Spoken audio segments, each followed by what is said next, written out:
Oh yeah, live back in action, attacking your speakers from the field to the bleachers. This is the Power 32 podcast here with my main man, Mr. Primetime 313. What's going on, dog? What's up, man? What's up? How you doing? How you doing?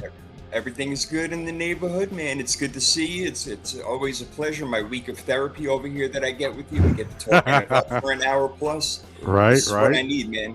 Too much outside world nonsense that I don't want to deal with, and too many things going hear on. So, we need this. The people need it, and we're here to give it to them, and here It's to give therapeutic. ourselves some therapy. Yes, it's a beautiful It's thing. like a massage for the mind.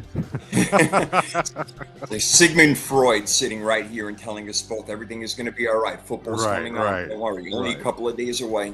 Yeah, we got the Dolphins. We got the Bills on Thursday Night Football. I feel sorry for the Dolphins. They're swimming backwards. They don't look good, man. They're in bad shape.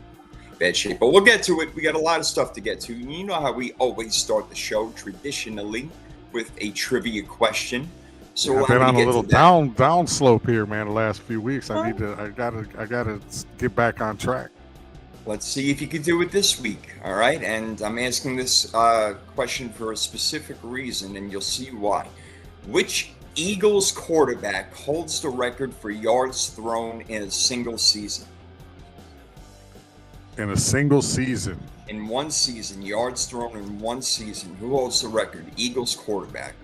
I got three in my head, and the one that I don't pick will probably be the answer because that's just how it's been going with me the last few weeks. Let's see I if you're got feeling it. the choices are Randall Cunningham, Donovan McNabb, and Carson Wentz. Um, I can tell you're on the right track, at least. I'm probably going to, because the obvious one would be Randall. The middle of the road one would be McNabb, and then the one that I probably won't pick, that's probably the correct answer, is Carson Wentz. So you know what? Hey, how you doing? I'm gonna just go ahead and throw it out there and say Carson Wentz. There you go, man. Wonderful job.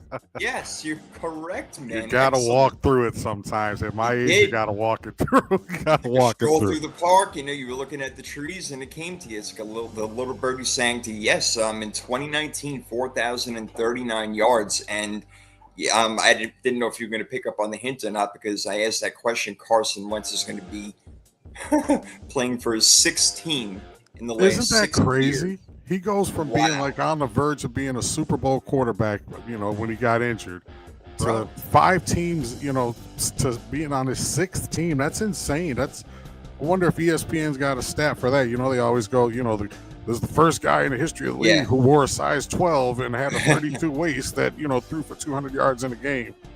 They kind of Well, reach. I'm Some telling of you these this, stats man. are unreal. It's really amazing that he went from that MVP caliber, just going back 6 years ago, literally, to not being on a sixth team with Philly, Indianapolis, Washington, the Rams, the Chiefs, and the Minnesota Vikings. And now he will be starting against another backup quarterback, Jake Browning, Cincinnati. We'll talk about that game when we get to our week 2 picks, but just unbelievable how things go. It's the opposite of what happened to Baker Mayfield. Complete opposite. Like starting out bad and then getting good. Wentz started out great, and it's like, what the hell happened to this guy? I don't know, man. It's one of those weird things because he seemed to have all the tools. He was pretty athletic. I don't know. Well, and I don't know. he was, good coaching. He had a good roster around him in Philly. He ended up getting injured, and Nick Foles carries him to the promised land. And then, Yeah. Philly, as a lot of teams do, they fall for that shiny new toy and thought that Nick Foles is going to be the guy to keep it rolling. And, he kind of did, but it didn't turn out the way that they expected. So, enter Jalen Hurts, and, the rest is history. So, like you said, man, it's amazing how things, especially in the NFL, can turn like on a dime. You don't really see like Yep. the sudden. We don't get to witness a lot of times like the decline of a guy. It's either like feast or famine. Where in the NBA, a guy can go from 25 points to 18 to 12, and it's like, yeah, he's probably done. But in the NFL, man, especially with quarterbacks, you see guys like Carson Wentz, and that's not, he's not the only guy that's kind of, been like your boy Garoppolo, the one guy that you love so much. 3rd week in a row, we mentioned him on the show, by the way. Yeah, I know. Really, stop doing that. My God, you You must know, secretly love this guy. You haven't no, I offended secretly Jimmy love Garoppolo. just You continue to razzing you. mention him. That's the whole purpose behind, because I know how much you love him. Kind of like you and like me and Aaron Rodgers. That it's not a love hate. It's like a hate relationship, and Yeah, you kind of feel the fully. same way about Jimmy G. So My goodness. But yeah, Carson Wentz for real. I mean, the next Ryan Fitzpatrick, right? He's going to play for half the teams in the NFL, probably. Jesus. Unbelievable where it's going down this road. A lot of injuries and shit. Joe Burrow, turf toe, going to be out for a while. JJ McCarthy's going to miss a few games with an ankle. Jaden Daniels got a knee, but he might play. We know Brock Purdy, Justin Fields, concussion protocol. Aaron Jones is going to be out for a while with a hamstring. So a lot of guys, getting banged up. Even Baker Mayfield in that great performance that he had last night against Houston, he got banged up in that game as well. It was I think it was like his lower leg or whatever. But Yeah. yeah, he was in pain throughout the game. But that was a really fun game to watch. I tried staying up for the entire second game, but I fell asleep late in the third quarter. But it was a blowout. The Chargers were killing them anyway.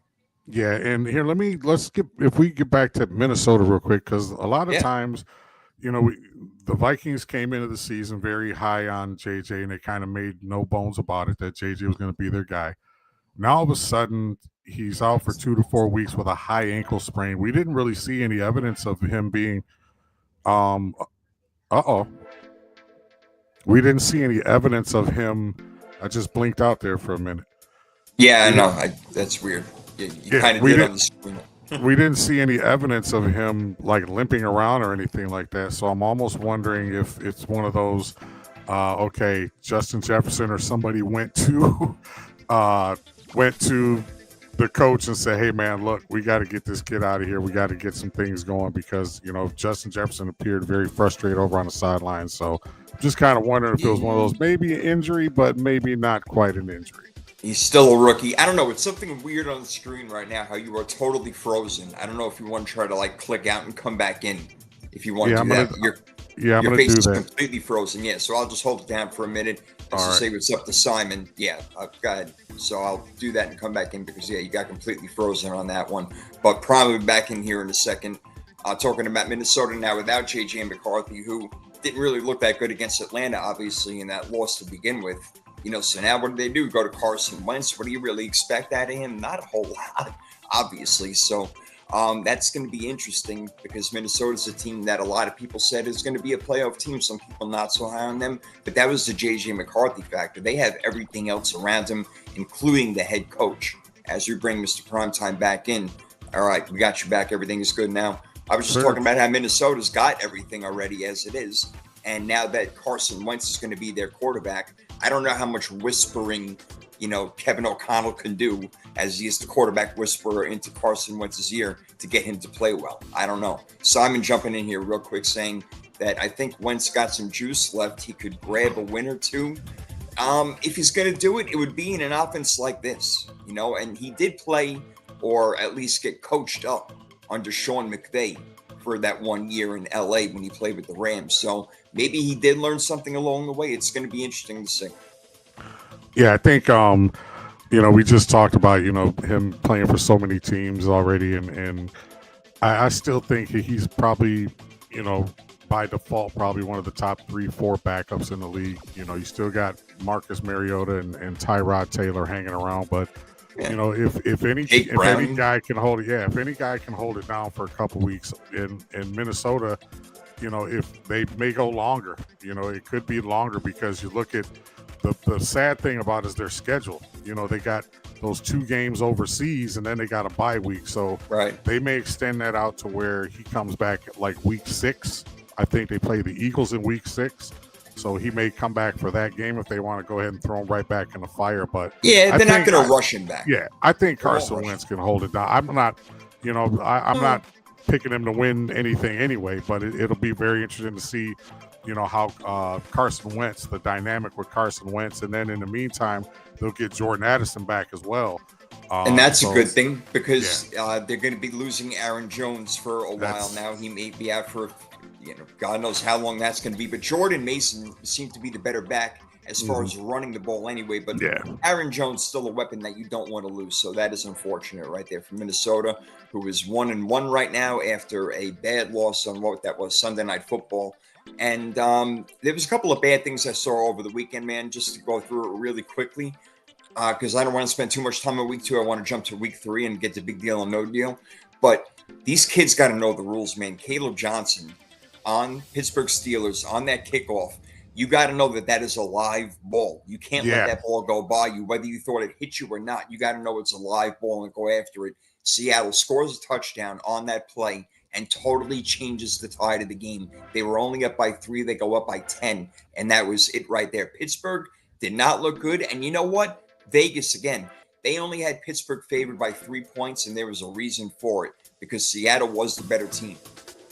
Yeah, and I think, and I was one of the ones guilty. They were they were kind of one of the teams. I think I was, not to brag, I was 14-2 straight up, and I think 2-1 I was going to get to that. But I think we got so high on the Steelers, after week 1, we're like, man, could it be that Aaron Rodgers is back and, everything is great and wonderful. It's their home opener, which, kind of makes the loss even sting a little bit more.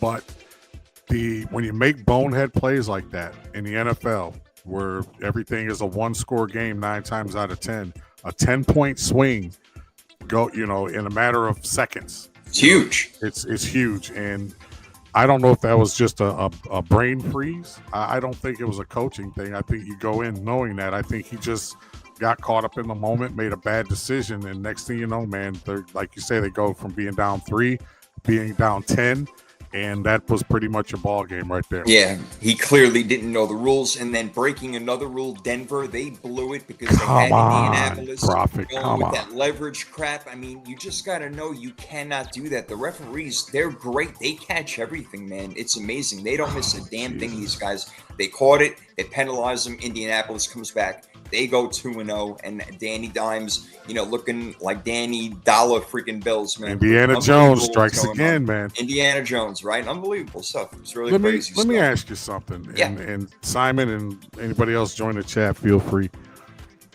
I get it. It was a penalty, and to me, it's a stupid penalty.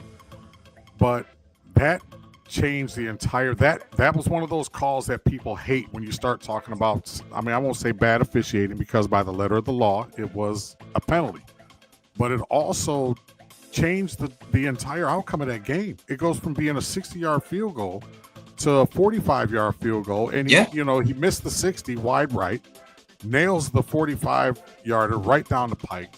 Denver goes from the highest of the highs to the lowest of the lows in a matter of 20 seconds. And I'm all for enforcing rules and stuff, but come on, you gotta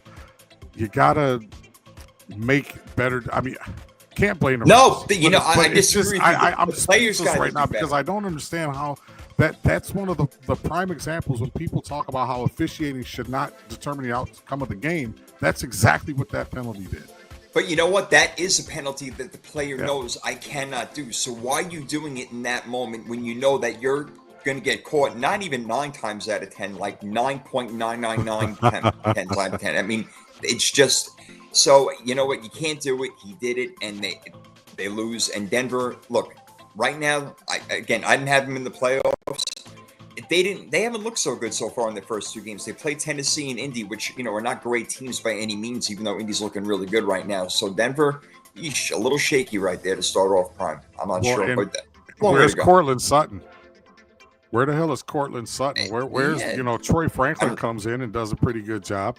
But Marvin Mims, and now you think you're going to get, okay, well, now we potentially have a 3-headed monster at receiver, and you can't even, Cortland Sutton, who's on my fantasy team, is actually nowhere to be found. So I'm a little bit concerned about that. If I'm Sean Payton, got to figure out ways to get him the ball, and we'll see this week against the Chargers, which is going to be no easy task.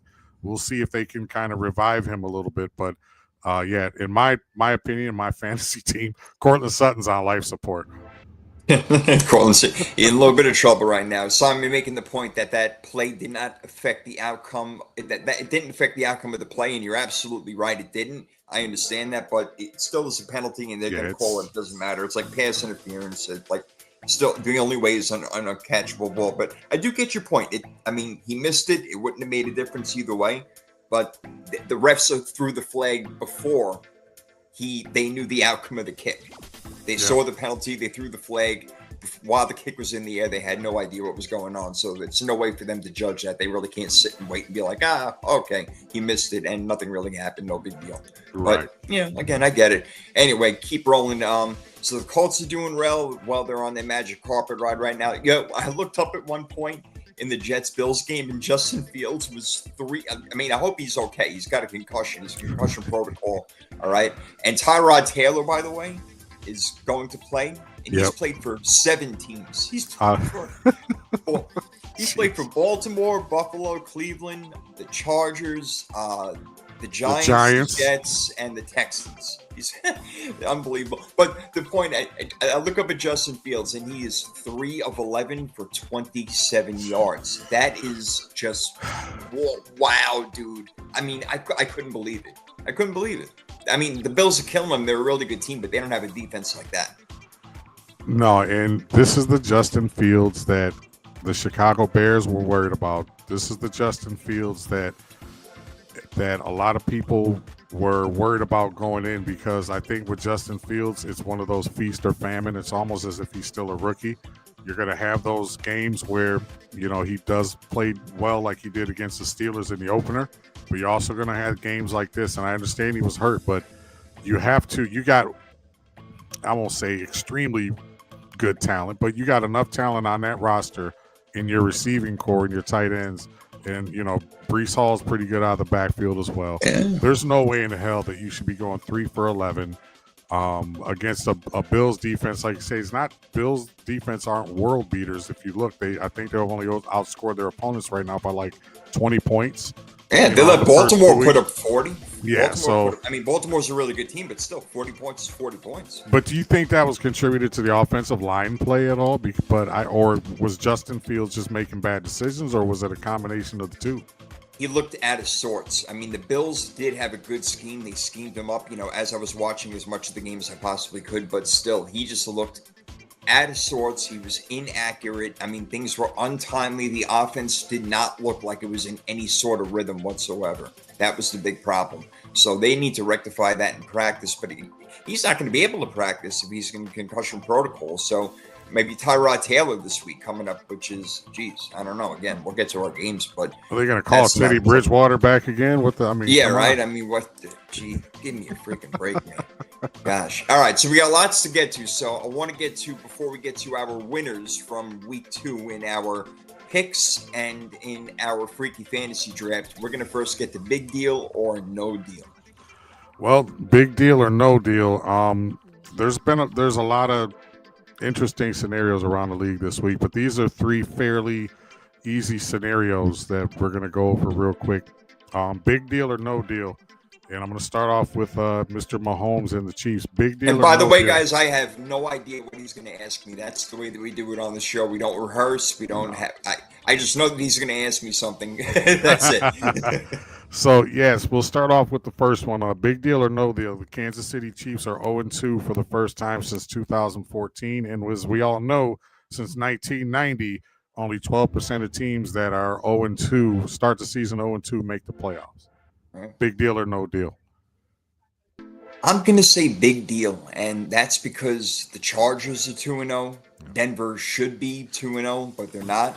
The Raiders, again, they're not scaring anybody, but you have the rest of the AFC that you have to worry about. Not that we're going to go through it all, but the Buffaloes and obviously Baltimore's and teams like that. A team is going to come out of the South, so there's only so many spots open. So you can't afford to start losing too many games too early on. Now, unfortunately for your cupcake, there's going to be a cupcake game against the Giants coming up this weekend, or you would think it's going to be. Kansas City needs this game bad at 0-2, but no, I don't. I think it's a big deal, but I don't think it's time to hit the panic button just yet, because they are a good enough team. They still have Patrick Mahomes. They still have Andy Reid. They still have a really good defense, and it's not like they got blown out by Philadelphia. Philadelphia did control that game for the most part, but Kansas City was right there, and they were one missed throw away. Patrick Mahomes doesn't usually miss. This one to Thornton down the line on the left seam. Should have had him for a touchdown. He ended up actually hitting him later for a touchdown, but could have been a little bit of a different story. And this freaking tush push, man, I'm starting to come around to the other side. I was saying before, you know what? It's football. I'm done with looking at Jalen Hurts' ass. I'm starting to get sick of it. Like, I've had enough of this pushing shit. It is brotherly bullshit is what it is right now. I don't like the play anymore. I've come around to the other side. And Prime, I don't like it. I'm getting sick of watching it. Yeah, I agree with you. And a side note to the 0-2 start, and I'm going to ask you this because you're kind of well versed in stuff like this. So a lot of times, you know, this is like automatically the first 2-3 games of the season, people like to overreact. So we're overreacting, you know, to certain teams being 2-0, and I'll get to that in another big deal or no deal. But does the 0-2 start, in your opinion, only matter based on like the schedule or the division that you're in? So what I'm saying, like the Giants are 0-2 in their division. That's a big deal because of the division. The Kansas City Chiefs are now 0-2, and that's a big deal because, you know, the division that they're in. But you look at, like, you know, the Bears, 0-2, you know, yeah, it's a tough division, but they, you know, there's still a little bit of kind of, I don't know if you want to call it hope for them. But you look at, you know, you look at them at 0-2, you look at the Saints 0-2. Does it make a difference, in your opinion, as to like the division that they're in, like the Dolphins 0-2? You know, the Titans 0-2. Does it make a difference? Like, okay, a team like the Titans 0-2, yeah, they're done. A team like the Chiefs, maybe not. Well, it depends who you play. I mean, for the Chiefs, that's like 2.5 losses because they lost to the Chargers as well. Right. And that's a division matchup right there. So that's another kick in the ass right there when it comes to maybe if they are tied at the end of the season and the Chargers end up sweeping them, which is very possible because the first game is in Brazil and then I think they play in LA, but I got to check that. I forgot which one was a home game and which one isn't. Maybe it was actually LA's considered home game, but either way, that has something to do with it, and some that definitely has some capacity as far as who you play and who you lose to. So, like Tennessee, they hadn't had a divisional game yet, right? They played Denver, and they just lost to the Rams. Right. So, not as bad for them, you know. Even though I don't really consider them a team that's going to really contend for the division, maybe not as bad for them because they haven't lost a division game yet. Right. Okay, I got you.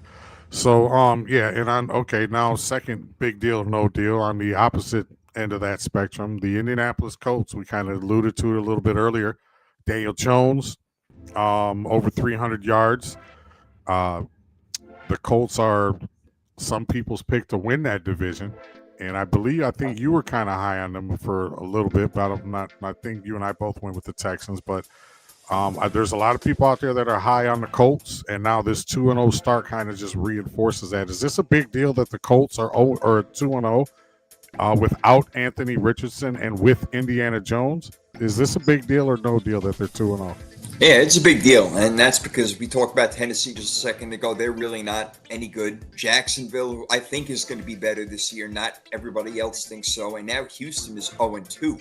So they already got like a big division lead over here right now, and they're playing really well. So I do think that the 2-0 start matters in this division because it's very winnable.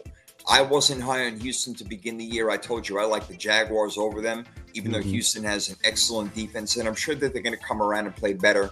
And we'll talk about their matchup coming up this week. But, you know, the fact that it is in this division, I do think that it is a big deal, and they can gain this momentum. You know, they got a divisional game coming up in Tennessee this weekend. So that's one of those games where it's like, all right, Colts, are you for real? Can you really beat the teams that you're supposed to? Or is this kind of flukish stuff that kind of happened and you got lucky with that whole field goal thing? You really shouldn't have beat Denver and be 1-1 right now. And it's funny you say that because I was talking to somebody, and you and I have been around long enough to know that every good season for a team, there's a little bit of luck involved, whether it's last year when you look at the Chiefs and all the score games that they won. There's always, and it's usually that little break early in the season that kind of like, hey, maybe I'm not going to say destiny and all that other, I'm not going to put the paranormal into it, But maybe this is, that's one of the breaks that it's like, all right, this may be something going on for the Colts. Are they going to go 13-4? Absolutely not. But Not a shot. I think 11 games wins that division, and they're already, almost 25% there. So who knows? Who knows? They're moving. Simon talking about Danny Dimes looks really good with a decent O-line, deep receiving core, and a stud rookie tight end. Tyler Warner's on my fantasy team, by the way. And a very solid all-around defense. And I'm 2-0. But you're sitting up top. You're in first place. I'm in third place because of points. Actually, we have a lot of 1-1 play, but you're 2-0 in the league so far, man. That's look at crazy. You coming back after not playing for 25 years. That's insane. Unbelievable. So, all right, and last but not least, in our big deal or no deal, and this is to me a big deal, but I'm not going to poison the waters. Joe Burrow, 3 months. 3 months, that can amount to what? At least 9 or 10 games. We talked about Jake Browning and his ability to potentially hold it down, and that's probably when you're looking at the scope of maybe 3-4 weeks. We're talking 3 months, and that, like I said, that's probably 9 or 10 games. Yeah. Is that? I mean, I'm gonna add. It's obvious to everybody, but how? We both know it's a big deal. How big of a deal is that they basically, because he was my MVP choice, so I'm gonna have to change that. But how big of a deal is that? And that's question A. And question B, could this be like maybe the beginning of the end of Joe Burrow's run in Cincinnati? Does he look to kind of make a move once this season's over with? Well, I'll tell you what, it definitely is a big deal because Joe Burrow is one of the top quarterbacks in the NFL. Wherever you have him, he lands somewhere in the top 5, no matter what, pretty much. Joe Burrow's got all that, had MVP type numbers last year, didn't win it because his team completely sucked, or his defense sucked, I should say. So it's definitely a big deal. I think that Jake Brown is a serviceable quarterback, and maybe even a little bit above that. He's a pretty good quarterback, and he's done this before. He's come in last year and filled in for Joe Burrow many times already in his short career so far. So we know that he can play, and he pulled out a win against Jacksonville, a game where they were down, and he came back, and he played really well. But again, we're talking about Joe freaking Burrow here. So, yeah, you bet it's a big deal. And to your second question, is it a decline? Dude, I thought about that already, man. I'm starting to think this guy gets injured too much. It's going to be one of those type of stories where it's like, God forbid, a Bo Jackson, where you're done after such a short period of time and you had all that potential there and you could have been one of the great ones. But unfortunately, you never will be because you can't stay on the field. And he has got a record of this going back to when he came into the league. His rookie year, at game 5, I think it was, he went out. A couple years later, out for 6, 7, or 8 games. Last year, out for another few games. So it's obviously a trend that this man seems to get hurt. So how much can you rely on that? And now you paid all these other guys on the team to be around Joe Burrow. So it's a very big deal, man. There you go. And you backed right into this one. Simon said that they should maybe trade for Jameis Winston. I put on there Kirk Cousins. However, interesting. If you trade for Kirk Cousins, where's the money going to come from?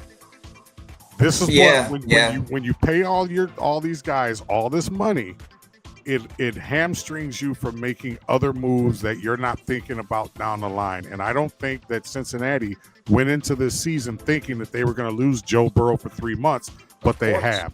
You gave Hendrickson more money, Higgins, Chase, Joe Burrow. These guys make up like $772 million of your salary cap. So even if you wanted to go out and get Kirk Cousins, you would probably have to hope that Atlanta would eat a lot of that contract, which they probably won't. And B, they will. I bet you they would. Think Atlanta would? To get him out, they would a decent amount. They kind of almost pretty much have to. But who would you? Okay, so who would you trade? Because you're going to have to make a trade for him. Who do you have on there that you could trade? Because your pick's not going to be that. You'd almost have to give up like maybe a 3 or a couple of 3s or something like that. Because now Atlanta knows they got Cincinnati by the Gishkas, and they can pretty much ask for whatever they want. Yeah, but I think, see, the thing is, I think Cincinnati is comfortable enough with Jake Browning not to give up the farm to go get some other guy, especially Kirk Cousins, who's going to come in there after really not playing for what now, like almost like a year and a half or a year and a couple of games or whatever it is. Right. So I don't think that they would go ahead and do something like that. Cincinnati would be really dumb to do that, and they do seem like a dumb organization in a lot of ways. I mean, there you go. So. Well, so I wouldn't rule it out. There you go. And here's a side big deal to like 30 seconds. Russell Wilson throws for 485 yards last week. Malik Neighbors goes totally off. Unreal. He throws the interception in overtime to let Dallas get in position for the game-winning field goal. Now everybody's really calling for Jackson Dart. How you go from being 1-1 potentially to now 0-2 in a very tough division. If you're the Giants and Brian Daboll, who's fighting for his coaching life right now, what do you do? First of all, I don't even know what they were doing putting Jackson Dart in for those few plays. What the hell? What was? I don't understand that. Can you explain that to me? Because I don't know why they brought him in for like 2 or 3 plays or whatever. In a tight game like that, I don't understand. That's why Brian Daboll. That's why so many people are calling for his head because of dumb shit like that. That is crazy stuff, man. That is out of control. So. Yeah, I just don't understand why you would do something like that. There was no need to make that sort of option right there. I can't find another word for it. I don't understand what was going through their head.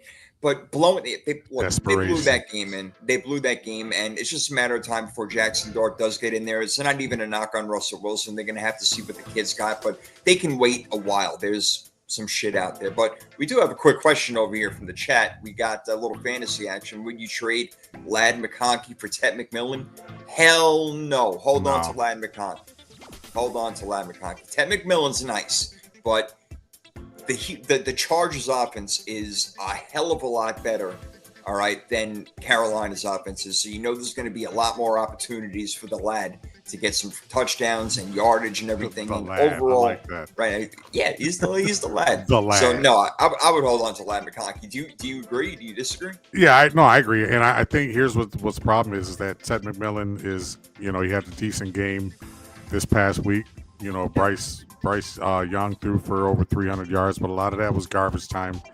Ladd McConkey is one of those guys that you kind of stick with, especially if that's your 2 choices there. I think to me, Dylan, that's kind of a no-brainer. Stick with Ladd, just like I may have to stick with Courtland Sutton for at least one more week, and then I'm going to have to figure something out here. So, but yeah, and Simon had Amon-Ra St. Brown and still lost. That's almost like impossible. He put up like 50 fantasy points this week. Insane. I mean, he had a crazy game. I got to tell you, I feel terrible for D-backs nowadays. Really, like anything is a penalty, and these wide receivers also are so freaking good. Yeah. They get wide open.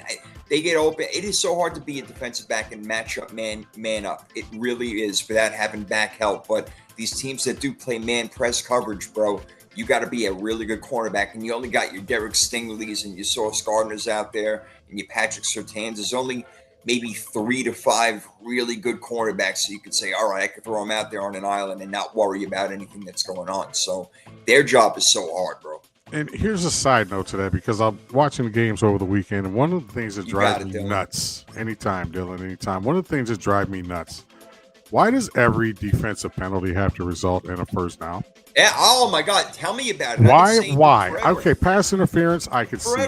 But the whole illegal contact, 5-yard penalty, automatic first down. And offsides doesn't. But dude, every single defense, I hate it. Every defensive penalty is a first down except for offside. Every single one of them. It is ridiculous. Anything that you do on defense, you cause a penalty, it's an automatic first down. They got to figure that out. I agree with you 100%. A 5-yard penalty should not be an automatic first down. That's ridiculous. No way. Simon says it's time for Lattimore to retire. He looked awful. Yeah, he was getting picked on, man. He was getting picked on a little bit. I think a lot of the shine wears off of some of these guys real quick. There's very few guys that, and Lattimore's been a good one for a while, but every night, you kind of lose a step. We talked about that, the quick decline in the NFL, how a guy just goes from being that guy to no guy. And we kind of seen the evidence with with this Lattimore the last couple of years. So not shocked that teams are going at him, and he's like you cornerbacks go like that, man. They yeah, usually very do. quick. Once that speed goes away, unless you're like an Ed Reed or somebody who kind of just, but yeah, it's hard. It's an extremely tough position. Anyway, we're gonna get to week 3 picks now, but first, week 2 winners. So, in our weekly picks, Mr. Primetime, did you say you went 14? I thought you went 13-3, which is amazing. Yeah, anyway. I went 13. Yeah, I looked over again. I went 13-3 straight up this week. Freaking fantastic record, man. Also, I only went 10-6, so you kicked my butt. I took a couple of swings over there with the Jaguars being one of them, even though I thought they should have won that game. We both missed the Broncos, even though they should have won that game. You should have had an even better record than that. So you beat me in the weekly picks. And then we had our Freaky Fantasy Draft, in which I'll go over the teams really, really quickly. You had Dak, Gibbs, Metcalf, Hockenson, and the Steelers. I had Lamar, Jacobs, Chase, Kincaid, and the Patriots. I guess you can guess from what you hear that I did end up winning that one. I had 108.1 points to 66.24 points. So we split for the week. You win one, I win one. Yeah, that's pretty embarrassing there. So I kind of almost wish you wouldn't have revealed the score, but next time I won't. No, I'm kidding. It to myself. No, absolutely not. We need to reveal this. So we talk about we brag about the good stuff. We got to eat it when we get our. Well, you nailed me in the weekly picks, man. Hey, I only went 10-6. You went 13-3, man. That's Pittsburgh screwed me over. Denver screwed me over, and I think I picked Minnesota over Atlanta. So those were the. So, but yeah, man. But yeah, it's I'm just getting a little status update. Jalen Waddle status questionable this weekend. I wasn't playing him anyway. I've been playing Roma Dunze, and oh my God, I've been smart, man. I've been playing the right guys. I've been hitting my other league where I got, but not to go over that on now. Let's get to our picks, man. Let's do this stuff. I am ready to rock. You ready to do this thing? Yes, sir. Let's go. All right. What do we got up first? We got the Bills and the Dolphins on Thursday Night Football. I could ask for a better game. We're not going to get one. This is what they have up there, so I guess we're going to have to deal with that. And we're going to have to watch the Bills probably stop them. That's what's going to happen. The Dolphins are not doing a good job. They're not cohesive right now. Head coach on the hot seat, the whole 9 yards, man. So I think that Buffalo wins this game pretty big, even though they have to come down to Miami in the heat on Thursday night on a short week. Buffalo's a machine, man. They should win this game pretty easily. And I think pretty big, 33-17.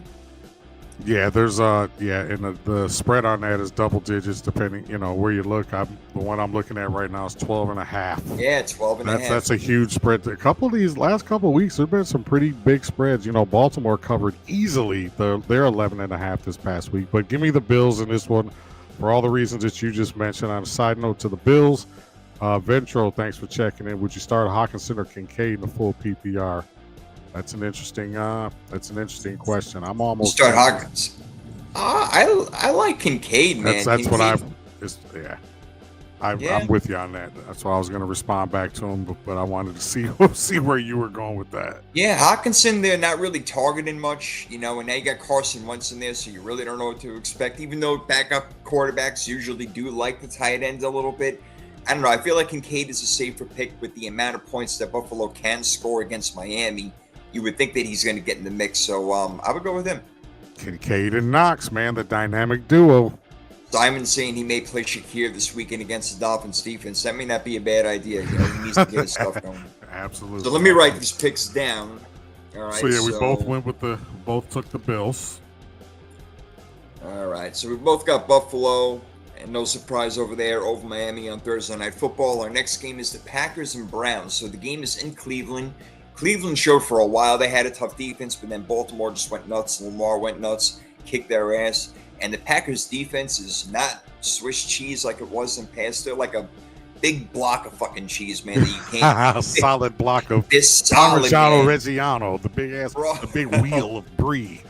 They run to that football, man. They swarm to the football. And you know what?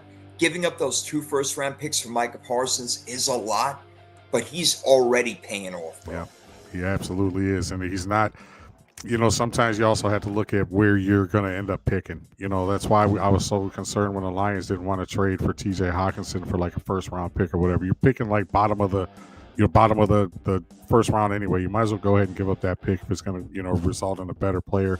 I think the Packers played it very smart when they scooped up Micah Parsons, and like you said, he's already made that defense better. I think that one player can make all the difference on defense because he comes in, like you say, guys are flying to the football. It's almost like they sense that they're on to something really good here. So yeah. give me the Packers in that one, and that one's over a touchdown spread depending on where you're looking. I see 8 points. Yeah, 8.5 is what I'm looking at here. So if you can get the 8, take it. 8.5, not bad, but I see the Packers covering that one no matter what the spread is. Always tough on the road. I kind of like it because I picked my final score to be Green Bay 24-14. So with that, I think that they will cover, but that's a game I'm probably going to stay away from. I don't like home. Home dogs are very, very tricky, man, especially when it's a lot of points like that. So we'll see. Yeah. We'll see what happens. But no, I like Green Bay, same as you. So we both agree on that one as I write these down. So I'm going to have to go back and listen later, make it easier. All right. Jets and Bucks. All right. So the game is in Tampa. We just saw Tampa pull off a nice win against Houston on Monday Night Football. The Jets' wings, as we talked about, are just like falling off, man. The plane is going down. It's not good. It might be Tyrod Taylor this weekend, which, my God, again, we said he played for 7 freaking teams this year. Tampa should win this game easily, especially because of the fact it's at home. The Jets' defense has not shown up this year. Give me Tampa in a huge one, easy one. This will be one of my locks, and I'm definitely going to put some dough on it. 31-13, Prime. So actually, yeah, and it's not one of mine, but I'm thinking about leaning that way. But this is exactly the opposite of what we thought that the Jets were going to be. We thought, if anything, they'd be able to hang their hats on their defense, and so far this season, it hasn't looked that way. Like you mentioned, the 3-for-11 stretch there with Justin Fields last week. The Jets are on. Something needs to drastically change. Like I said, though, I didn't see this being a good season for them. I did see potentially that Aaron Glenn is going to see very quickly that it's a lot different being the same thing with Ben Johnson. It's a lot different being a head coach than it is a coordinator. Tampa Bay, you and I are both very high on them, very, very high on them. That's a Super Bowl roster. Maybe a move or so here. That's a Super Bowl team potentially right there. And they're going to get healthier. They don't even have Tristan Wirfs right now. There you go. Chris Godwin. Man. Just watch out, bro. And Baker's probably at about 80%. Yeah, congratulations. They split that. Split that. Send some of that our way. I'll send you my address in the email. All right. I'll send my cash Zelle, bro. Right. So, but yeah, give me the Bucks in that game. That's a -6.5, -7, depending on what you're looking at. Over and under 44.5. That hook gets a lot of people. That hook, the half point, gets a lot of people, always, man. Especially people that aren't experienced in gambling. But yeah, Jets, it's just not happening for them right now, and I really don't see them righting the ship anytime soon, especially when they start getting into the meat of their schedule. So give me the Bucks on that one. So that's something that you and I both agree on. Yeah, next we got Raiders Commanders. Now, very interesting. Commanders favored only 3.5. Now, is that because of Jaden Daniels' status right now? He's got a knee injury, and it'd be Marcus Mariota who would be coming in to back up. So that's very interesting right there.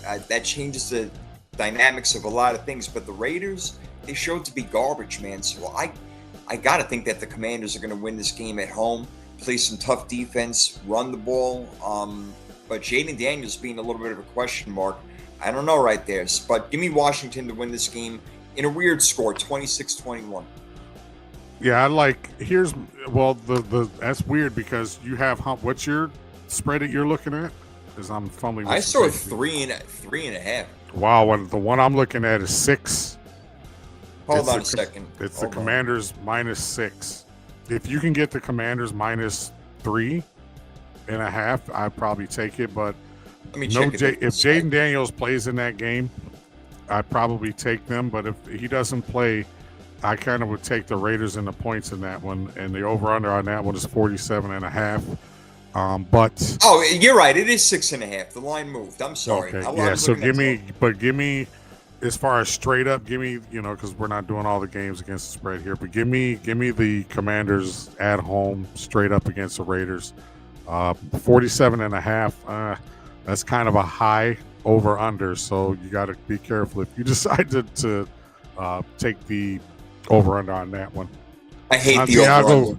Santiago checks in. Hey, Chase Brown. Is that a new guy? That's Yeah, a I new think Santiago viewer, first man. time. Thanks for chiming in. Should I trade Chase Brown? Oh man, Profit. Prime. No, I like Chase Brown, man. I'm sticking with him. Look, Jake Browning is still going to be able to move this offense. T. Higgins and Jamar Chase, they get paid that much money because they're that good. And Chase Brown is a really good running back. So keep him over there. Let him roll, man. Like, you're going to still get points with this guy. They're still going to put up numbers. So, in my opinion, Prime, you keep him. As we say, what's up to David McNine who's in the house. What's up, McNine? How you doing? What do you think? Do you keep him or what? Yeah, I keep him. I definitely keep him. I'm not gonna give up on him just yet. So, yeah, we're getting a lot of fantasy questions in the chat. Yeah. We got another one over here. But yeah, I would, keep Chase Brown, man. Unless you can get a really good trade going. But no, I think Chase Brown's still going to put up points for you. And we got Allen over here. He's got Ashton Genty and Cedric Tillman for Javonte Williams and DK Metcalf. You know, that's interesting because Dallas can score. So Javonte Williams can get in the end zone. And DK Metcalf, we know what he can do. He's still really good. I would actually do that. If you can get Javonte Williams and DK Metcalf, I'd do that because Ashton Genty's not looking that good right now. Cedric Tillman, I don't know what to say about him right now. I would do that trade. I would absolutely do that trade, and I'm not just saying that because Javonte Williams is on my fantasy team, but yeah, AB, I'd pull the trigger on that one in a heartbeat. Metcalf, I think it's just a matter of time before he really starts to hit his stride when, with Aaron Rodgers and all. I'd definitely make that. Genty not getting off to the start that everybody thought. A lot of us were very high on him, and it's not gelling right now. No, still early, but I think Pete Carroll's not stubbornly giving him the ball like we thought either, though. We thought he'd get the ball 25 times a game. And they ran into a really tough defense last night. The Chargers have a top 5 defense in the league, no doubt about it. But, yeah, I mean, look, to me right there, Allen, you're getting a 2-for-1 deal. You're getting 2 starters for 1 starter because Cedric Tillman, I don't know if he should be a starter, even, with double flex position right there. Right. To be perfectly honest with you. So, yeah, go ahead and make that trade, brother. If you can get it, do it. All right, let's hit our next game. We got Texans-Jaguars. That's a divisional game, Prime. Houston, like I said, is 0-2. Jaguars 1-1. They blew it. They should have been 2-0. They should have been 2-0. Unbelievable. So the Texans, to me, bro, they need to win this game, Prime. Right? It's desperation, man. This is the ultimate Hail Mary. This is what we talked about. You and I talked about this, even though you were picked the Jaguars. I kind of went status quo, and picked the Texans, but I wasn't anticipating the offensive line being as bad as it was. I didn't anticipate. And here, let's just the elephant in the room, chat. Joe Mixon is maybe a little bit more important to that offense than we actually think. Yeah, man. Nick Chubb is good. Nick Chubb is good, but they ran for like 3.2 yards before that 20-plus yard touchdown run last night by Chubb. So maybe if they get Joe Mixon back, but he's not coming back anytime soon. But give me the Jags. I'll take the Jags, and I'll take the 1 and a hook on that one. Okay, look at that. All right, taking Jacksonville. Okay, and you took the Texans just because of desperation. I'm taking Texans just because of desperation. I think that they're going to put it together. That defense will put it together because Jags right now, they need to get in sync. Him and Trevor Lawrence and Liam Cohen maybe not getting along a little bit. They had a little something on the sideline, but we got another little fantasy action in here from Taim. He's got Josh Allen and Evan Ingram. Should he accept Baker and Tucker Kraft? Dude, you can't give up Josh Allen. Hell, he's my starting quarterback, UT. There's no way I would give up Josh Allen right now. Not in as much as my co-host over here loves him some Baker Mayfield. I don't know if that's a package. I would Kraft for Ingram. I would do if that's just like an individual part of the deal. That's not going to happen, though. That's why Josh Allen's in there, because Tucker Kraft, he had that amazing game. Look, don't get tied up in that amazing game that Tucker Kraft just had. Yes, he's a very good tight end, but he ain't going to do that shit every single week. No. Josh Allen every week is going to give you 40 points, where Baker is probably going to give you maybe in the 25 to 30 range. Which is still solid. Still solid, but overall. Oh, it's absolutely solid. But Josh Allen is he's an MVP. So no, I would keep what you got. Should you panic on BT? Yes. You think so, huh? A little bit. I'm a little good, concerned about him, and I'm a little bit concerned about Nico Collins if you have him in your fantasy draft. I'm a little bit concerned. So I mean, I wouldn't give up on him. I wouldn't give up on BT, but I'd be a little bit nervous if, you know, and you're not probably going to find somebody better that you can trade for. I'm not saying trade him, but I'm just saying that's somebody you want to keep an eye. Your Alan, your Brian Thomas is my Cortland Sutton. You're asking, should you panic on Brian Thomas? I'm asking the chat, should I panic on Cortland Sutton? Because he's done absolutely nothing for me the first 2 weeks. Yeah. The thing is that Brian Thomas Jr. was drafted in the second round in most leagues, and Cortland Sutton was maybe in the, 9th or something like that. But that's the thing. That's rough. All right, either way, hey, all right, so we got a really good battle in the NFC. We got the Rams and Eagles. The game is in Philadelphia. All right, they go back there, the Rams, after losing divisional matchup last year, which was a great game. Really looking forward to that. But again, I'm not looking forward to seeing Jalen Hurts' ass on these freaking tush pushes, man. I am done with it. So tired of freaking seeing it. This is a really tough game, Prime. How do you see this one going? Well, I can't back out now. The Rams are my Super Bowl pick, and this will be. You know what? Before you go there, real quick, I just want to go back to because he's saying that he would give him Warren instead of Kraft. Even still, he would give him Warren. I thought it meant he could get. No, absolutely not. Keep Warren. No. Get Warren instead of Kraft. Yeah, it's intriguing. I hear you, man. It is, but Josh Allen is. There's a reason they're offering that package, and they're trying to suck you into something that's going to hurt you 2 weeks from now. No. Tyler Warren is a stud. He's on my fantasy team, and he's going to start until the end of time. Yeah. For me, so I would definitely keep Warren. Josh Allen, I'm guessing, was your first or second overall pick, obviously. So, I would. Oh, it's tough, man. That's a good one, bro. I'm gonna give it to you, but I just can't give up Josh Allen. I don't know how you do it. I can't. But Prime, going back to you with this game over here, the Rams going back into Philly for another matchup. They gave us 2 really good ones last year, one regular season, one postseason. Yeah, and like I said, I can't back out now. The Rams are my Super Bowl pick in the NFC for now. But yeah, so this will be a good test for them. So if they can win this game, then they would have a leg up. Not only they win the game, but they would have a leg up potentially later on in the season when it comes to seeding. And keep in mind, the Rams also play the Lions too, so they're playing 2 of the top 3 seeds in the NFC. I think they play the Packers too. So the Rams' fate pretty much starts right here with this Eagles game. So I'm gonna go ride the one that got me here. So I'm gonna go with the Rams plus the points in that game. Very interesting. Yeah, look, 3.5 points I'm looking at is it? Yep. What do you got? That's what I got, 3.5. 3.5. Yeah, I have different lines over here, so I'm probably going to rely on you on the line over there. But Philadelphia is not playing their best game right now. They're not playing their best football. I don't know exactly what's going on, but the passing game's certainly not there. They're getting away with wins because of Jalen Hurts and how magical that guy is at making plays exactly when you need him to. Yeah. But I feel like the Rams got so much going on right now. I know it was the Titans they beat up on, but it was on the road, and it's not just that. Their defense is playing really well when they need them to. Dude, the Rams are playing better football right now, and if it's not a completely rainy, sloshy, disgusting game, I think the Rams pull it out on the road. So I'm actually with you on maybe the quote-unquote upset if you want to pick that. What does Steve got over here? If you pick Burrows and one of the wide receivers, you screw yourself. Yeah, right. You ain't kidding, man. Jeez, you got that right, brother. But yeah, we're both on the Rams on that one. That's interesting. Okay, I like it. Let's get to our next one. Falcons and Panthers, NFC South matchup. The Falcons, they're not looking that great. Their defense played a decent game, but again, how much do you attribute that to Minnesota's offense really only having one good quarter of football this year? So that's a tough one, man.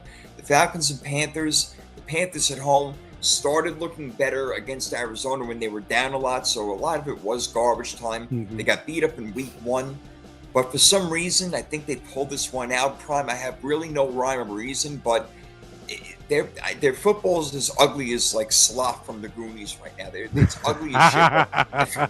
I feel like they're going to put it together some way, somehow. The truffle shuffle. Yeah. So give me Carolina in this game, man. I don't know why, but I'm feeling it. I'm gonna take the Falcons. They can't be here, and let's the Falcons. When you think about it, man, the Falcons have some really good talent on offense on paper, with Drake London, Kyle Pitts, and Bijan Robinson. They, if they don't start winning, you start to question whether it's a Michael Penix thing. And I wasn't real high on Michael Penix coming out of college. I wasn't real high on him going into the national championship game 2 years ago against the Wolverines. And I'm going to stick to my guns on that. But I think just from an offensive talent standpoint, I think this is one of those get right games. I'm not saying that Penix is going to throw for 350 yards, but I do think this is a game that he could potentially start to right the ship and kind of put that confidence back, when they moved away from Kirk Cousins and threw him in the starting lineup. So I'm going to take the Falcons in that game. Plus, Falcons are favored 3.5. The over and under is kind of low. It's 43 and a hook on that one. So I might even go with the under on that, but don't quote me. But yeah, give me Atlanta in that game. Penix is starting to come around on me a little bit. I'm going to tell you right now, he is. It'll be a close game. I got it 19-17 Carolina, so it would not surprise me if the road Falcons win this game. We talked about the Bengals-Vikings game a little bit. That's because we have two backup quarterbacks, Jake Browning versus Carson Wentz, making an appearance now for his sixth team in the NFL. Unbelievable. Wow. In 6 years. Not much to break down in this game as far as I'm concerned. I think that it's going to be low scoring. Brian Flores' defense is really good, so I think it'll make it tough on Cincinnati. But in the end, I don't think that Carson Wentz can really get the job done. I'm not sure that even at home and the crowd noise, and they're really loud, that Minnesota crowd. I'll give it to them. They are. It's all that white fish that they eat and all those fish fries and stuff that they have. And it's so damn cold up there a lot of times. They got to be loud to stay warm, right? Oh, gosh. But I don't know. I just think that the Bengals, again, they have a little bit too much more offense that they will end up using, and it will end up winning them and getting them a lot of field goals in this game. Watch out. Big field goal battle. 16-13. Give me Cincinnati. There you go. And Minnesota's favorite actually in that game by 3.5 points. So that's an interesting call. But I'm going to roll with you on that. I'm going to pick the Bengals as well. Fairly low scoring game. I could easily see that being like a 20-17 type of game, like you say, for 3, 4, or 5 field goals in that game. They'll probably all be made because it's indoors. Right. What's the over-under in that one? What's that? The over-under I'm looking at is 42.5. So somebody's agreeing with us that it's going to be a fairly low-scoring game. Yeah, I like the under a lot. So yeah, give me the Bengals and the under if you're feeling lucky on that one. All right, there you go. All right, so I'm with them. Cincinnati 16-13. I like the road win over there. Next matchup, it used to be so great when you heard Steelers-Patriots. You knew you were going to get a great freaking game, great quarterbacks, great head coaches, great defenses. Not anymore. No, it's not like that anymore. It's just not like that anymore. I'm sorry. No. The Steelers got exposed last week, man. That's why they were only favored 3 points, because they wanted you to take them. It's like, oh, yeah, the Steelers. Look, they killed the Jets. Obviously, they scored all these points. Numbers. And Seattle coming all the way from the Pacific. Well, you know what? Matchups are everything, man. And that's a huge thing. And in this matchup right here, the Steelers defense still not playing well prime. What the hell happened to this defense? I don't know what's going on with Pittsburgh. I'll tell you. Finger on him. Two words. 3 words. No Minkah Fitzpatrick. Oh, that's a good one. I like that answer. There you go. And people, we mentioned earlier in the show, it's amazing how we talked about this with Michael Parsons. It's amazing how one guy can make a big difference. And Minkah wasn't the awesome playmaker. He's no Ed Reed. He's no Patrick Surtain, anything like that. But he was a stabilizing fixture on that defense. It was familiar. You knew if you couldn't count on anybody else, you can count on TJ Watt and you can count on Minkah Fitzpatrick. And now you don't have that. Yeah, and Jonnu Smith is not producing the way we thought. Like I say, we got sucked in with that Aaron Rodgers week 1. However, having said all of that, Pittsburgh is favored in this game by 1. This is one of my locks. Aaron Rodgers, you son of a bitch. This is one of my locks of the week. Pittsburgh -1 at New England. I can see Pittsburgh winning that maybe 23-17, 23-16, something like that. So give me the Steelers in that game over the Patriots. And you know what? Vegas thinks they're going to win that game because they got the Steelers favored on the road. And Man, that's sucking me in right there. That's making me say the Steelers are probably going to win this game. And why exactly? I don't know. Do they have an advantage at the line of scrimmage? I haven't seen it yet. And it's not like New England has been playing great, but they are moving the ball. At least last game they did. So maybe I think they try to ride that momentum at home and pull out this victory. So I think that I am going to go ahead and take the Patriots in this game, because I'm waiting for the real Aaron Rodgers to please stand up. I'm not exactly sure what we're getting over here. So I'll go with New England, my friend. All right. We split on that. All right. Keep it cooking. Keep it cooking. We got the Colts and Titans, another AFC South matchup. We talked a little bit about it before. Do both teams have their future quarterbacks in Cam Ward and Daniel Jones? Maybe they do. Maybe they got these guys for another 10 to 12 years. Let's see how it all pans out. 10 to 12 years. That's Danny. Wow. Yeah, right. Could you believe that? I don't know. Danny Dimes, Indiana Jones, all this, he's getting all the love. He's the talk of the town right now, but they're not playing in his town. They played the first 2 games at home. Now they're going to Tennessee, where they are desperate for a win. They're 0-2. They tasted it a couple of times. They stuck in there with the Rams for a while, but then the Rams pulled away ultimately because they are that much of a better team. I don't think the Colts are that much of a better team, where I think that Tennessee can make some plays with Calvin Ridley in the lineup and Tony Pollard. And Cam Ward is showing that he can make some passes, even though he made an insane pass last week. If you saw, that went for a touchdown. He threw all the way across his body from the right side of the field to the left side of the field. Unbelievable throw. But it's like in the movie Major League, when Willie Mays made the basket catch and the coach went over to him and said, "Nice catch, Hayes. Don't ever fucking do it again." I love those movies, man. Don't fucking throw that ball, man. Don't throw that ball. But he did, and he caught it for a touchdown. It was unbelievable. But McNaughton is saying the Colts are hot right now, but not saying it will last. But right now he's saying they're hot. Dude, I'm going to go with the home team on this one. They burnt me last week, but I'm going to try again with Tennessee. Well, here's my thing with Tennessee. 2 things that kind of stick out. QBR, Cam Ward is the lowest in the league right now, and they also have one of the worst third down conversion rates in the league. I think they're bottom 5 as far as that goes. So I don't see this thing turning around anytime soon. I'm not saying that Cam Ward's not going to be good eventually. I'm just saying he's not going to be good enough right now. Give me Indiana Jones minus the 3 on the road. And give me the Colts minus 3 on the road. Danny Dimes keeps it up for at least 1 more week. Okay, let's see if it's going to happen. All right, next matchup. That's one of my locks, by the way. Is that a lock? Okay. That's one of my locks. First lock was Steelers minus 1 at the Patriots. Second lock is the Colts minus 3 at the Titans. And I think I got one more lock. I think we do 3. So that's coming on down the line. And Jason or Prophet's not going to like this one. Oh shit! Oh, the foreshadowing. You should. There you go. Writer, little tease. Oh, geez. There you go. Nice. Well done. All right. Foreshadowing is in the house. As we go to the Broncos Chargers. They're throwing it against the Chargers, man. They put them in Brazil. Then they said, you know what? Go to Vegas where they can go and gamble and get all fucked up. But they still end up winning the game big. Chargers are playing really well. I see the defense is playing tougher in this game. It's a division battle. It's going to mean a lot. The coaches are going to be coaching up in Sean Payton and Jim Harbaugh, their offenses, but it's going to be the defense that's going to end up winning it. And I think the Chargers defense will win it for them. And Derwin James, if you stayed up late last night and watched this game, he was all over the field and he was blitzing the quarterback, taking on on offensive guards. Unbelievable shit. So I do like a really close matchup, 17-14.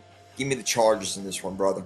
Wow. And Derwin James looked like the old Derwin James. Oh, man, did he look good.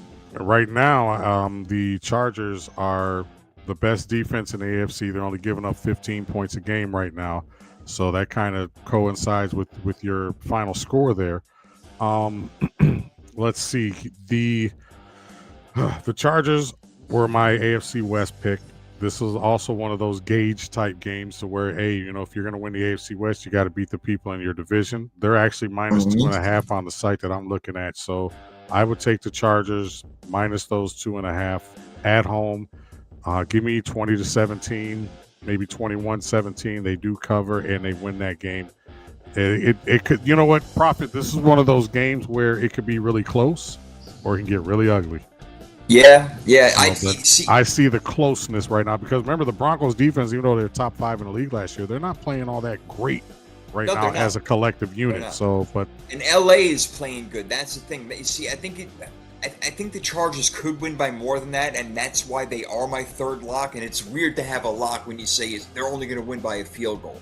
But I just feel confident that no matter what, they're going to find a way to win the game because I feel like Justin Herbert's got more of that experience and they have more weapons. And if they have the ball with 2 minutes left and they're down by 1, 2, 3, 4, what if they even need a touchdown, I feel like they have the weapons that can go down and get the job done more than Denver does against that defense. And if that's what it comes down to, then there's your game right there. So I will go with the Chargers, man. Look, I told you I was really high on them before the year started, and I'm not backing down on it.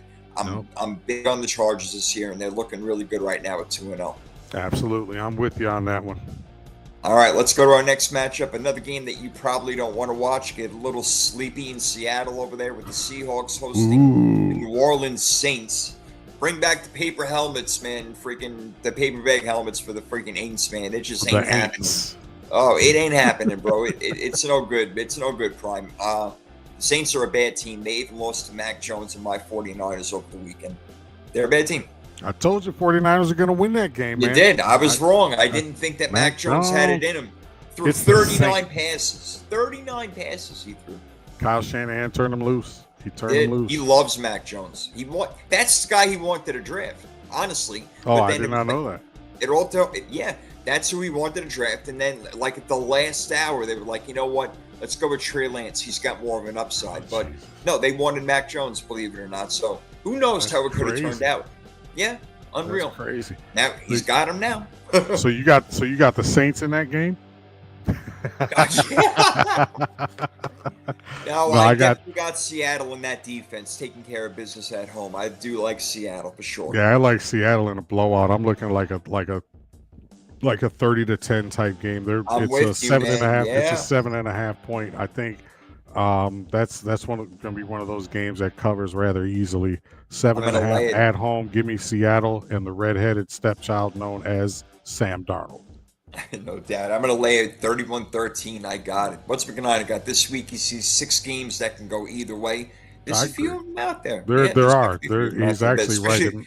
That Rams-Philly game is one of them, that's for sure. But we both like the Rams on that one. That Steelers-Patriots game is one of them. Rams-Eagles. Yeah. Even Indianapolis, Tennessee, that can go Chiefs either way. I'm just. Hey, you never know. We'll see. All right, we got another one coming up. We got Cowboys and Bears. Bears. If you like watching defense, then avert your eyes from the television because there will be none played in this game. This will be a very high-scoring game. I like the Cowboys big in this one, Prime, 44-34. I think that even the Bears will score a lot. Look what the Giants just did. So, you know what? Why can't Caleb Williams and those guys go out and score a bunch of points? But, no, I like Dallas on the road. And it's funny you say that because the over and under I'm looking at is 48.5, and Chicago's actually favored by 1.5 points in that game. I almost made that a lock. I think Dallas destroys Chicago, and Ben Johnson starts writing Dan Campbell some letters saying, "Hey, take that song from back in the 70s, baby, come back. I was wrong, and I just can't live without you." I think so. But yeah, give me the Cowboys winning that one. I see like a 34-24 type game in that one, and I take the Cowboys plus the points and the over in that one. That's almost the exact score I got. I got 10 more points for each team, 44-34. I just see so many. I'm going Dallas in the over in that game. Is this Pickens' breakout game? It could be. That's a good one. It could very well be. I need Javonte Williams to score like 6 touchdowns in this game. Oh, man. Very possible. I know Rome Odunze is going to do his thing, man. He's been doing his thing and helping me out in that other league, I'm telling you. All right, we got 3 more games to get to. Next is an NFC West battle. It is my 49ers, who I keep doubting at 2-0, against another 2-0 team. The Cardinals are 2-0, Prime. And I told you that I like them to win the NFC West this year. So you know that I'm big on them, but matchups and everything. Arizona has played the 49ers really well. I don't know why. It doesn't make any sense to me. But Kyler Murray makes plays against us. It's really strange, man.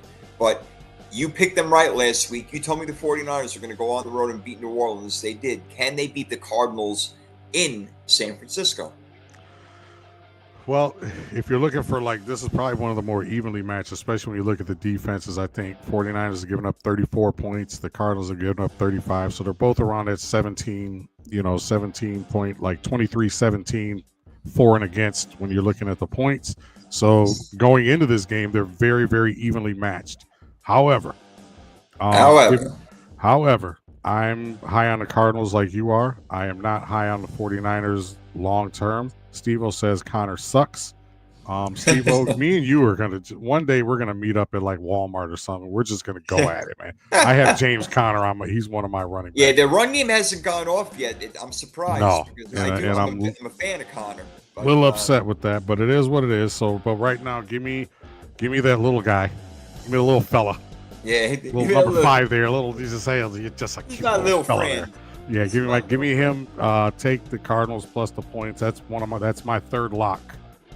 I'm making that one a lock. I told you wouldn't. You making that a lock? I'm making that a lock. You were talking about. There you go. So give me the Cardinals plus the 1.5. The over under is 43.5. That's a very tricky over and under considering. Well, like I say, both teams are averaging about 23, 24 points a game right now, giving up about 17. So if you go by that, the over is what you're going to take. But be very, very, very careful, especially in a division game when we start taking overs. No doubt. Look, I hate to agree with you, but, Arizona getting 1.5 on the road, they like Arizona. That's what they're telling you. Arizona's probably going to come out and win this game. And again, they've seemed to have the 49ers number, and I will be happy to be wrong. I have no problem being wrong with this. I hope I am, but I'm going to take Arizona. Like I said, I picked them to win the division, so I expect them to win games like this against Steve-O says he's a Target Smith guy. I'll meet you there too, Steve. I'll meet you. I like Steve-O. Steve-O ready for the battle royale. He gives me some shit sometimes on the show, but Steve-O's my guy. Steve-O's that dude. I'd like to meet all our chat in person, but Steve-O's one of those guys. Like, you know what? I could see this guy eating like a tomahawk steak, drinking like a 32-ounce frosty mug beer type shit. We all should meet up in Vegas one time. I'm telling you. Hey, you know what? That'd be awesome. A Power 32 road trip. No doubt, man. That would be awesome. Get an RV to take us down the strip and everything. There you go. How you doing? Let's talk about your Giants. They host the Kansas City Chiefs on. Nope. Save you the time and pressure. And what the hell, man? You know what? I want to talk about them. Oh Lord Jesus, bro! They had that game. Dallas. I can't believe Brandon Aubrey. My God, that guy can kick the freaking football. That's why you lost the game, because he can kick the football. Unbelievable, unreal. I'm sorry, man. Total killer. The Giants, they should be 1-1 right now. They're not. Now they got to go against the Kansas City Chiefs, who are 0-2. That is a bad thing for the Giants, man. That is bad news. I mean, Kansas City's going to come in with everything that they got to win this game, because they are not falling to 0-3. If they do, count them out for the playoffs, man. That'll be it. That will be it. They'll be done, because there's no way they're going to be able to recover from that. So I'm sorry, man. I'm got to go with Kansas City against your Giants. Let's ask a question to the chat, and let's. I'm going to ask you this: what would happen in the land of barbecue and the big arch? What would happen, and what would the media say? Because Patrick Mahomes is their darling. What would happen if the Chiefs went 0-3? Especially if it's a loss to the Giants. Wow. They blame it on Taylor Swift, obviously. Blame it on her and Travis Kelce. That's crazy. A smart thing to do. Well, yeah, you're right, man. The Giants had a golden opportunity last week. They blew it. Russell Wilson throws I don't know what the hell that ball was that he threw in overtime that kind of got Dallas on that game-winning drive. However, the defense that Giant defense that we thought was going to be pretty decent kind of we know Dallas's defense sucks. Oh, The Giants defense was just absolutely horrible in that game. and you know what? They So showed up in the first quarter, though. That was they the thing. did. I'm like, oh, I'm like, look, this is what we were talking about. But the They last, looked good. 8 minutes of that game, the fourth quarter in general was just like, what the hell happened from the first quarter to the fourth quarter? I don't know how that happened. There was something like 40 points scored in the fourth quarter. That's something insane. like that. I What- mean, I don't even know how you have time to do all that shit. That, Right. I mean, Malik Neighbors, another one of my guys on the fantasy team, he's a went stud, off. dude. But Total yeah, stud. give me the Chiefs are actually favored in that game by 5.5 or 6, depending on what you're looking at. I look for them to Yeah. cover that. Not easily though.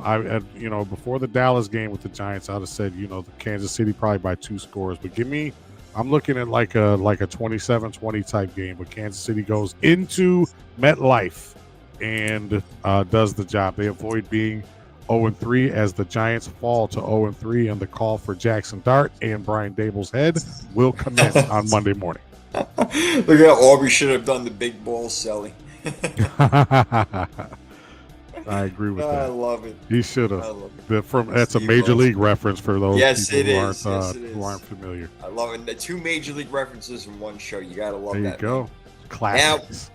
Here's my Super Bowl preview. I said it was going to be Lions versus Ravens. I feel a lot better about that now after seeing the Lions come back and destroy Chicago. Now, it is Chicago, but you put up 52 points. That's pretty good. I know you're happy about that, Prime, putting up that kind of thing. But now you got to go into Baltimore on a Monday night. Baltimore themselves 1-1. They put up over 40 points in both of their games. If memory serves, yeah, I think so.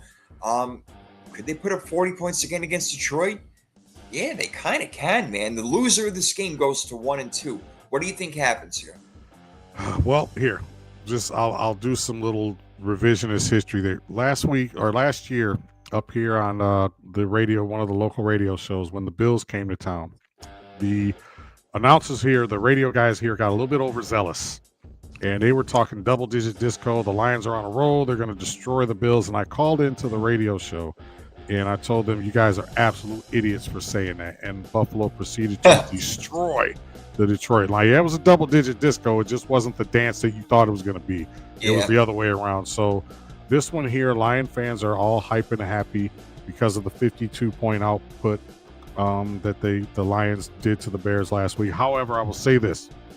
The Bears, somebody on this show said, oh, man, the Bears roster kind of scares me a little bit. I'm really I don't know who that was, but it's probably the guy wearing the headphones right now. But they got their asses kicked. And I think the Lions, if anything that game proved, it proved that the Lions can still score. You score 50 points on anybody. I don't care if it's the Bears, Titans, Jets. I don't care who. That's an accomplishment. However, you're going into Baltimore with the land of the pit beef sandwiches and the crab and all the other crap that they eat over there. You're facing the big bad Baltimore Ravens. It ain't happening. It ain't happening. As much as I love the Lions, Baltimore giving up 6 in that game, I think they cover. I think that's a lot of points. I think that's like a 31-17, 31-20 type game. You can't. Lamar Jackson's probably going to run for $110. Derrick Henry's probably going to run for $110. Who's going to cover Zay Flowers? You're going to put Terrion Arnold on Zay Flowers? Good luck with that. I need Zay to have a good game in that one, so I'm being a little bit biased. But, yeah, give me Baltimore in that game and Baltimore to cover. The over-under, ladies and gentlemen, 51.5. Wow, that is 51.5. That's huge, man. Wow. So okay. I would be careful with that over and under. I'd keep an eye on that, though, as the week progresses, because that may go down depending on injuries or people coming back, blah, blah, blah. But, yeah, give me the Ravens in that one. I would probably end up taking the over based on my score. I think it's going to be 28-27 Baltimore, but I think there could be more points scored than that. Both are capable, and neither defense is really like a juggernaut right now. Baltimore's defense is good, but they're not great. They can be. No, they're not the Baltimore defense that we're used to seeing.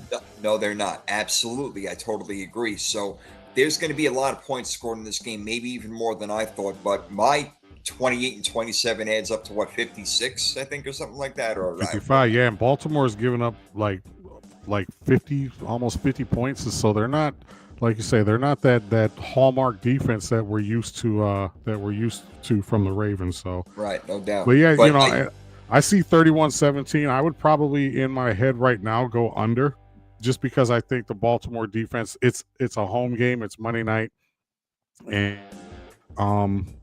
yeah, I don't know, man. That's a tough one because, and I might even change my mind on the over and under as the week goes on. But right now, I'll take the Ravens in the point or minus the points, regardless of what the over under ends up. yeah, 51.5, man, that is a serious amount of freaking points. That means that they know they're going to score, and they're probably trying to beg you to take the under right now with all those points because they think they know it's going to go over. They just know their shit, man. They do. Let's Watch where the money goes. Watch where, like I said last week, a little tutorial. You got the where the most of the bets are, and then you have where most of the money is. And some people get confused and they get sucked in by, oh my God, 70% of the people are picking the Ravens to go over, so we're going to do that. And Yeah. but where's the money going? Yeah, where's the money where going? the bets are going. It's where the money's going. So, You know the money's City going here Juice. when City Juice shows up. What's up, Passy? what up, Doe? How you doing?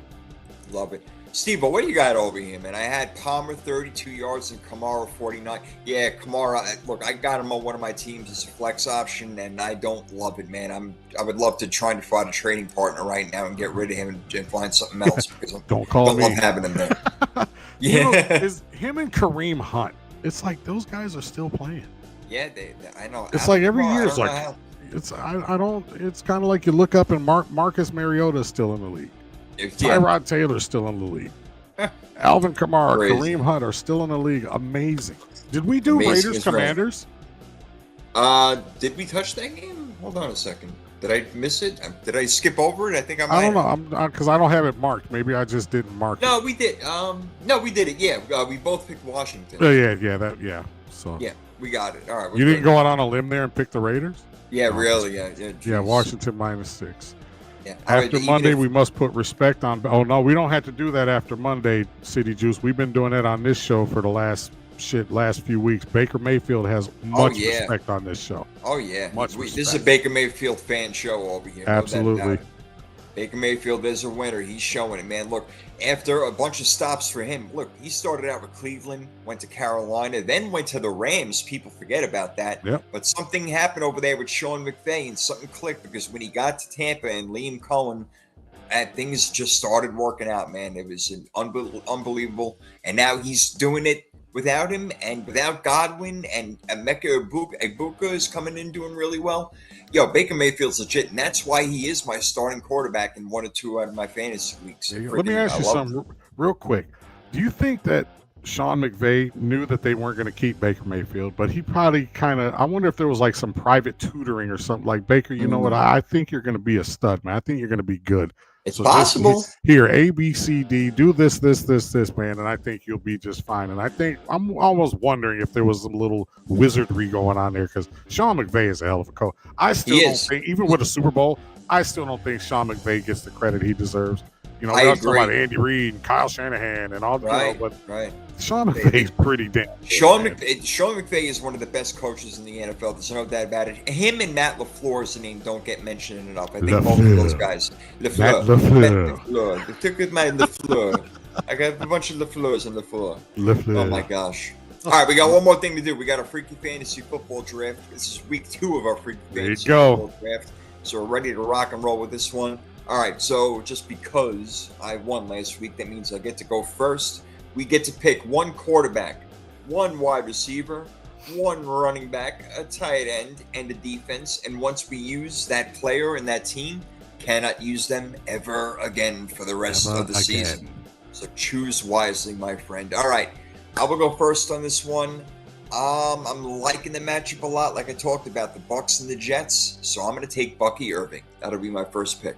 Damn you. So You had my him on the first- list, huh? he was one of my considerations. So here I need a win.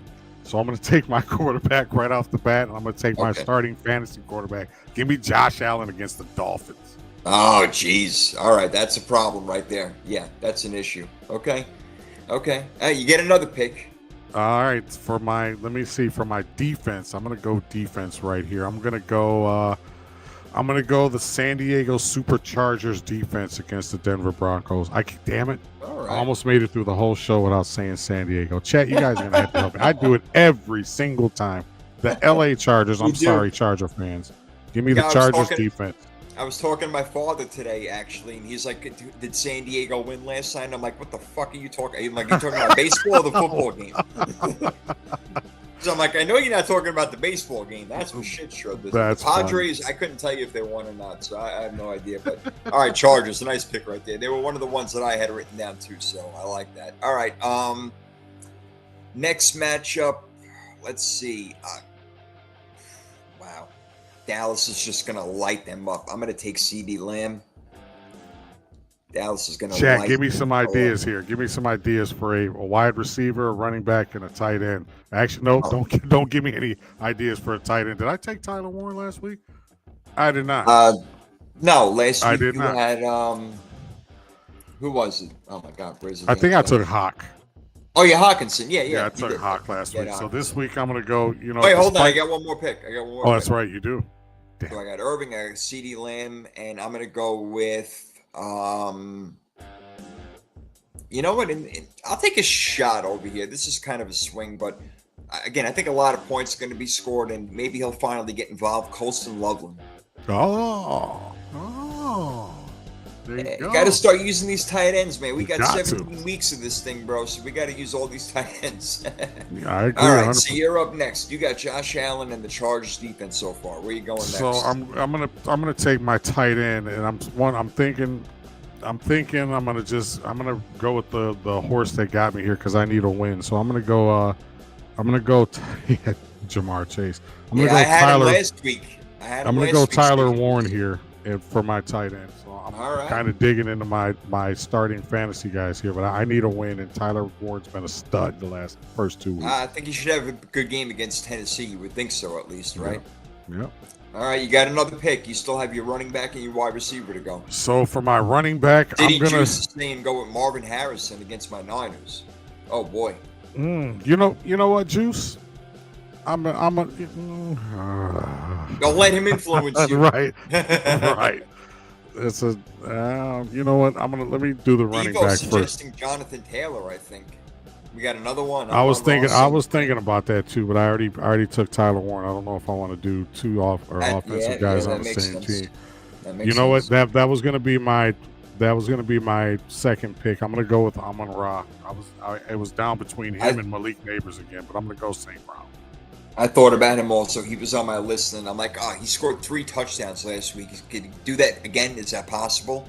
Yeah, it is possible. He definitely could. He's that freaking good. The guy is amazing, so no problem there. All right, so you took Warren and Amon-Ra on that last round over there. So I got Bucky Irving, CeeDee Lamb, and I'm going with Colston Loveland. I'm giving it a shot against that weak Dallas defense. So I got my quarterback and my defense to go. So let's go with this is a tough one over here. You know what? You're gonna have to You're gonna have to go through a lot of quarterbacks at some point. And you know what? No, I got CD. I'm gonna go with Dak. I had him last week. Yeah, I had him last week. Son of a gun. You had him last week, yeah. So now he's gone for the year for both of us. All right. Yeah. And then my defense, I'm gonna take Seattle. Seattle. Yeah, Seattle's defense. No doubt. Oh, well, hell. Oh, shit. That's kind of like a gimme. They're playing the freaking Saints. Why didn't I even... Saints, man. Why didn't I even look at it? I didn't even... So I got Josh Allen, Amon-Ra, Tyler Warren, and the Chargers defense. So running back. A lot of good guys to pick from. I know, but here's what I'm going to do. I'm going to play the matchup here, and I'll probably end up 0-2. But I'm going to play the matchup here. I'd like Bijan against the Panthers. Oh, that's a great. So give me Bijan Robinson. Oh, hell yeah, man. He's great. He was on my list. I thought about him, but then I'm like, I'm going to save him for another game because I feel like he can be good against anybody. Bijan Robinson is a totally legit football player. He can catch the ball. He can run the ball. When he's got the ball in his hands, he is electric, man. He's one of those players. But so is Bucky Irving. Did you watch him last night? Not just running the ball, but receiving. That last play where he's bouncing off of people and this and that. Wow. And by the way, for those that don't know, where did Bucky Irving go to school? Gee, let me think. I think he went to that school in the Northwest that wears those highlight green uniforms. Was he an Oregon Duck? Damn it, he was. You love them My Ducks, boy. Quack, quack, baby. Quack, quack. Love them Ducks. I love I it. do. So, but All yeah, right. that So Bucky Freaky Irving Fantasy legit. Week. Who'd you pick for your running back? You I picked got Bucky. Irving. Yeah, you did Yeah, I pick got Bucky. Bucky. I got Yeah. Bucky. So I got Dak, I got Bucky, I got CD, I got Colston Loveland and Seattle defense against the Saints. You got Josh Allen, big time. Bijan Robinson, big time. Amon-Ra St. Brown, big time. Tyler Warren becoming big time. And the Chargers defense against the Broncos. I really like that because I picked that to be a very low scoring game with the Chargers coming out on top. So this will be our second week going at it. Can't wait. The competitions are alive, Ward. We split 1-1 so far. Let's see what happens next week, man. There you go. He says Love it, Jones. love it. Which Jones is on IR? Aaron Jones. Oh, that's right. Yep. Yeah, for Yeah. the Vikings. Poor guy. They just, you know what? It's not the Evo season's not saved- starting well for them at all. You know what? Steve-O made a good point, right? Pick Mason going against Cincinnati. Can I take that? Take my pick back? That's Go actually a ahead. good one right Go there. ahead. Go ahead. So No, Jordan I'm Mason. sticking with Bucky Irving because I think Aaron Jones is going to be out for a Well, while, and they're If liking you- Jordan if you, Mason. If you change your pick to Jordan Mason, then I'm gonna change my pick to Bucky. No, I'm good with Bijan. I need a win. Oh, it's great. I I love need a it. win. So let's I do think this. we got two pretty good teams over here. All right, we'll see what happens during the week with the fantasy and all that stuff. We appreciate you guys out there, Man, obviously. Chat City was full Juice. tonight. You guys kicked ass Evo. tonight, as always. Yep, We had City UT, Juice, we Steve-O, had Alan McNiner. B, man, Steve-O, Couple- fucking McNiner, Yep. City Juice. Alan B, Untam came in with the fantasy questions. I love that stuff over there, so that was great. Dylan That was Carver, and as always, Simon, the first guy checking in. Yeah, Yep, man, you guys kicked ass tonight. We appreciate you guys as always. We as love it. always. make the show roll, baby. We appreciate it. All right. Spread the word. Power 32 every Tuesday night live. Here Yeah, on subscribe, YouTube. man. Tell people. Just share the link. Subscribe to the YouTube thing so you know when the show is coming up, and you can always be part of it. And throughout the season, we're gonna put up the call-in line once in a while, so Yep. you guys can get on the show. Tonight and would have been everything like probably a that. good night to do that. And I Yeah, wasn't we expecting could've all done this mass participation in the chat, especially with the Yes, we fantasy advice. And guys, just so Yeah. you know, with the fantasy advice, we do expect a cut. No, I'm saying. Yeah, that's right. That's right. Again, I would give you my Zell, no problem. Absolutely. At all. No problem. All right, Prime, great show, man. Great times, great fun. Chat, thank you very much. Thank you all for listening. Chat. See you next week, guys. Peace.